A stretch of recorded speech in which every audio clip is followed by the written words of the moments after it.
ရန်ကုန်မြို့ဝရဲ့ရေရောက်အနက်တနေရာမှာမြန်မာသမိုင်းရဲ့အကြီးဆုံးလှုပ်ဝက်ချက်ကြီးတစ်ခုရှိနေပါတယ်။အဲ့ဒါကတော့ဓမ္မစီဒီခေါင်းလောင်းကြီးပါ။ငယ်စဉ်ကတည်းကကျွန်တော်တို့ကြားဘူးခဲ့ကြတယ်။ဒီခေါင်းလောင်းကြီးကပိတ်တာချိန်3,800လေးတဲ့။တန်ချိန်အားဖြင့်300နီးပါးရှိတယ်။မင်းကွန်ခေါင်းလောင်းထက်3ဆလောက်ပိုကြီးမားပါတယ်။ဒါပေမဲ့ဒီလောက်ကြီးမားတဲ့အရာတစ်ခုရှိခဲ့တာတေချာရဲ့လား။ဒီ3,800ဆိုတဲ့ကိန်းကနန်းကဘယ်ကနေရလာတာလဲ။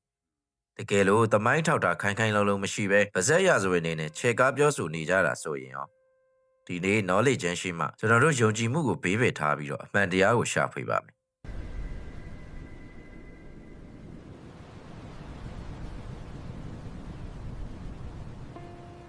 ကြောက်စာအထောက်ထားမရှိတဲ့ဒီခေါင်းလောင်းကြီးအကြောင်းကိုသိပ္ပံနီးကြစီစစ်ကြည့်ရအောင်ပါ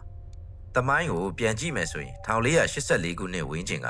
ဟန်တာဝတီခေတ်မှာဓမ္မစေတီမင်းကြီးစိုးစံခဲ့ပါတယ်